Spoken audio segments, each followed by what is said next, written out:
नमस्ते दोस्तों, आप सभी का स्वागत है हमारे YouTube चैनल दादी नानी स्टोरी में। दोस्तों, कहानी शुरू करने से पहले अगर अभी तक आपने हमारे चैनल को सब्सक्राइब नहीं किया है तो चैनल को जरूर सब्सक्राइब करें। प्रभु श्री राम का जन्म त्रेता युग में हुआ था। एक अनुमान के अनुसार उनका जन्म 5114 BC माना जाता है।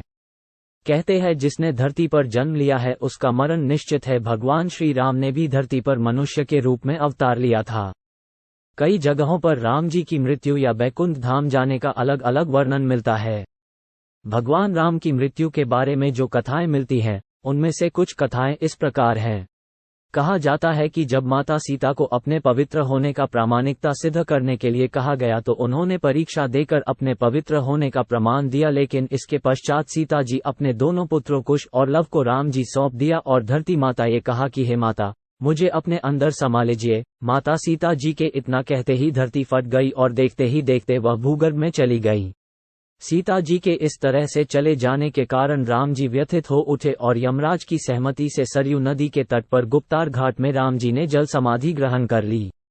राम जी की मृत्यु के बारे में एक अन्य कथा भी मिलती है जिसके अनुसार हनुमान जी की अयोध्या में अनुपस्थिति के समय यमदेव ने नगर में प्रवेश किया और संत का रूप धारण कर वे राम जी पास उनके महल में गए।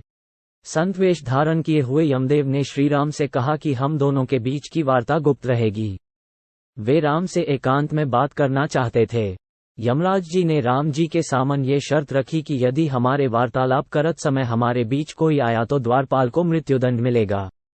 राम ने वचन दे दिया, लेकिन उस समय हनुमान जी वहां उपस्थित नहीं थे, जिसके कारण लक्ष्मण जी को द्वारपाल बनाकर खड़ा किया गया। जिसके बाद यमदेव अपने असली रूप में आ गए और राम जी से कहा, प्रभु अब आपको अपने लोक लौटना होगा, धरती लोक पर आपका जीवन पूर्ण हो चुका है। अभी वार्तालाप चल ही रही थी।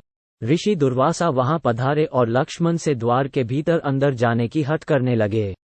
उन्होंने लक्ष्मण से कहा कि यदि वे उन्हें अंदर नहीं जाने देंगे तो वे श्रीराम को श्राप दे देंगे। लक्ष्मण जी दुर्वासा के क्रोध से भलीभांति परिचित थे। वे अब दुविधा में आ गए।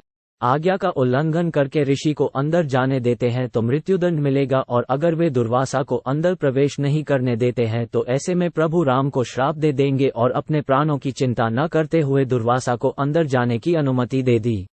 वार्तालाप भंग हो गई। राम जी सोचने लगे कि अब उन्हें अपने प्रिय अनुज लक्ष्मण को मृत्युदंड देना होगा। उन्होंने लक्ष्मण को राज्य निकाला दे दिया, लेकिन लक्ष्मण ने अपने भ्राता के वचन को तोड़ना नहीं चाहते थे। वचन को पूरा करने के लिए उन्होंने सरयू नदी में जल समाधि ले ली। लक्ष्मण के सरयू नदी में समाधि लेने से राम जी अत्यंत दुखी हो गए और उन्होंने भी जल समाधि लेने का निर्णय कर लिया। माना जाता है कि जब राम जी ने सरयू नदी में जल समाधि ली तो उस समय हनुमान, जामवंत, सुग्रीव, भरत, शत्रुघ्न आदि सभी लोग उनके साथ वहीं पर उपस्थित थे।